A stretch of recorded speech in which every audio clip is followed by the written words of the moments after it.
देखिए बालक, जो भट्ठी से लोहा निकला था पिघल के, तो ओकरा में ढाल दिए थे कि पीट दिए थे? ढाल दिए थे ना। तो कौन लोहा हो गया था? ढालवा लोहा। तो ढालवा लोहा लिख के दे दीजिए। ढालवा लोहा। अब देखो, इसे भूखायल है तो इसको हलवा लोहा समझ रहा है। हलवा। ढालवा लोहा लिखिए।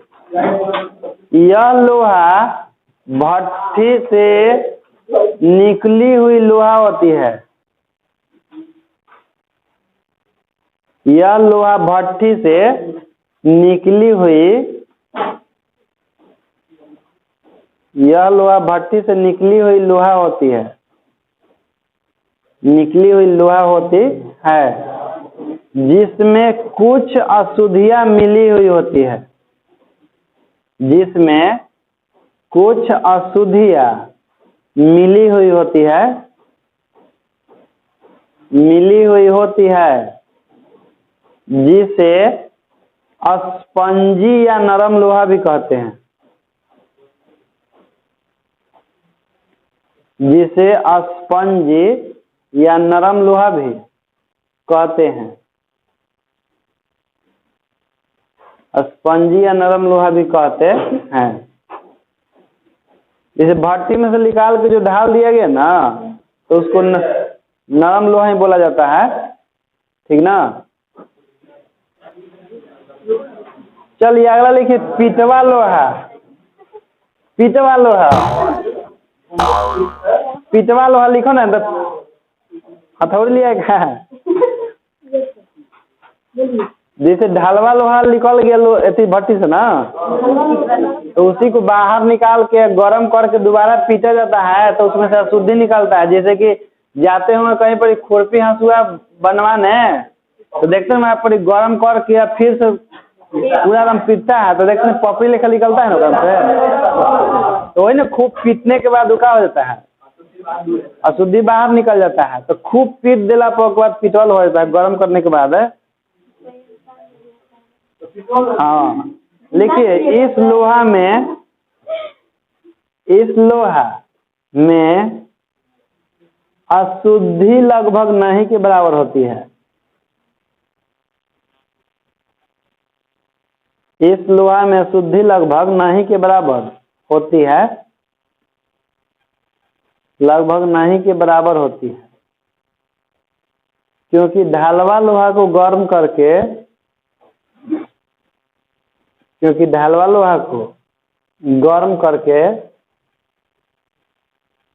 गर्म करके उसे पीट कर अशुद्धि को बाहर निकाल दिया जाता है। ढालवा लोहा को गर्म करके उसे पीट कर अशुद्धि के रूप में, अशुद्धि को बाहर निकाल दिया जाता है। अशुद्धि को बाहर निकाल दिया जाता है।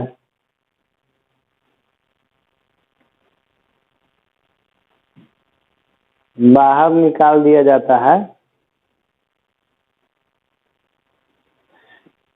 इसलिए इसे पिटवा लोहा कहते हैं।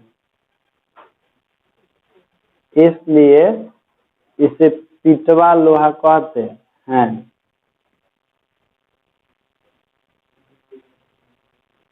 पिटवा लोहा कहते हैं। चलिए अब लिखिए, लोहा के कुछ मिश्र धातु।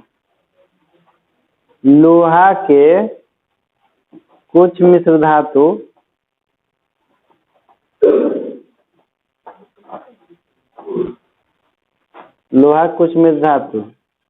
चलिए पहला नंबर लिखिए, स्टेनलेस स्टील।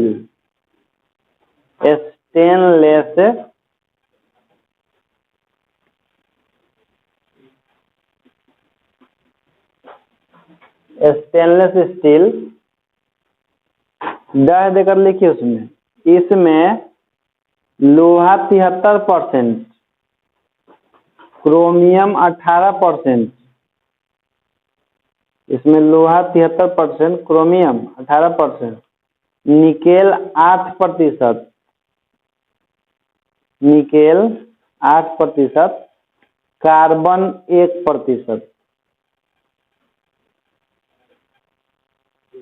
कार्बन 1%। दूसरा लिखे निकेल स्टील, निकेल स्टील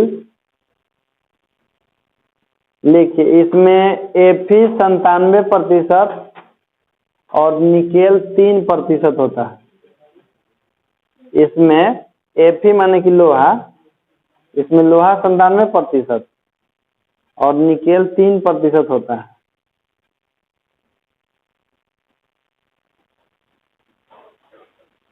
तीसरा लिखिए क्रोम स्टील, क्रोम स्टील मतलब क्रोमियम से बना हुआ। लिखिए इसमें लोहा 98%, इसमें लोहा 98% और क्रोमियम 1.5 से 2%, और क्रोमियम 1.5 से 2%।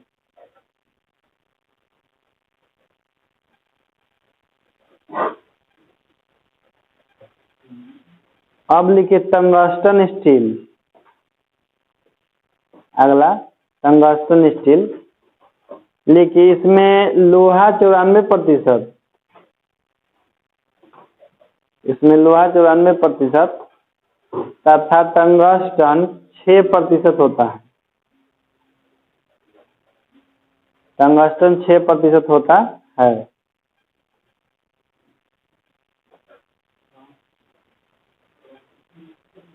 चलिए अगला लिखिए,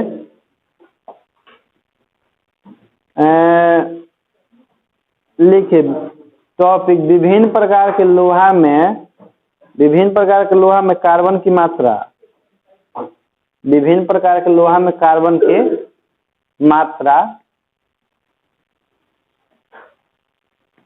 कार्बन की मात्रा।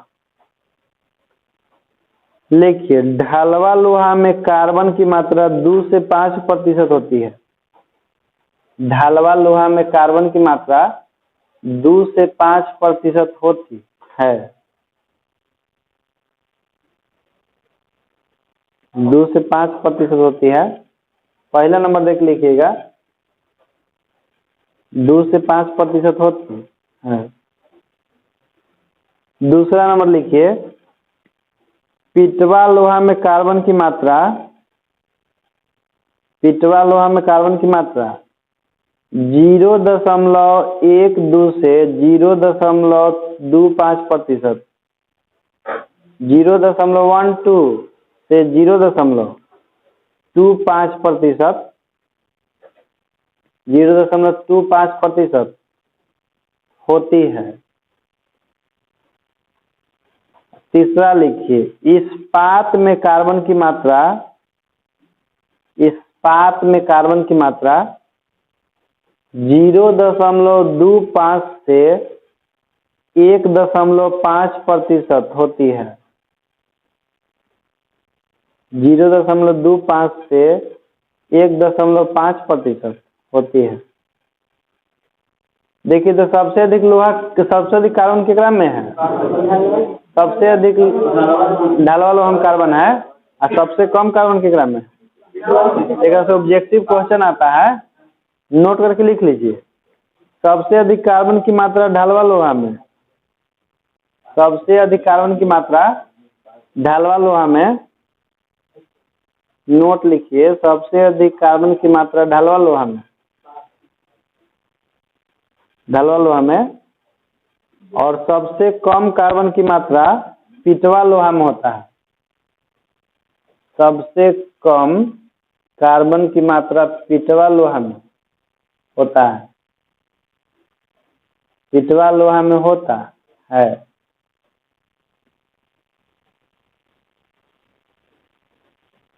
हो गया ना?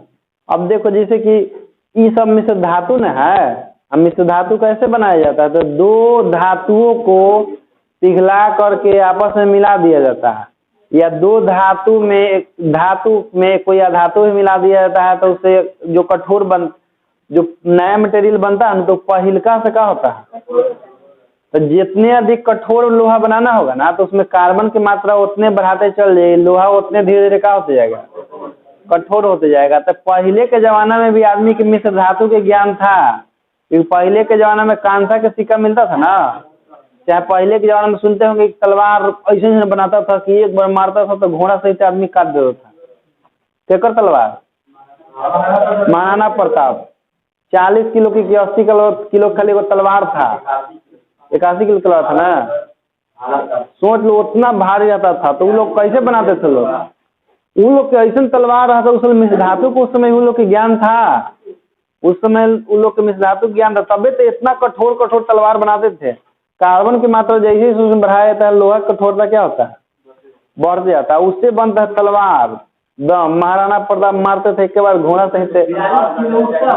अरे तो शरीर में था उनको, और 7 फीट के दम थे का, तो कोई गो 80 किलो के तलवार भाला, फिर 2 गो 40-40 किलो के ढाल, कवच बड़का बड़का, कोई तो था बहलोल लोधी, कौन तो था, ओकरा मारे थे ना कि घोड़ा सहित ओकरा काट दिए थे, घोड़ा सहित ओकरा काट दिए थे। सोच लो कितना बढ़िया थे।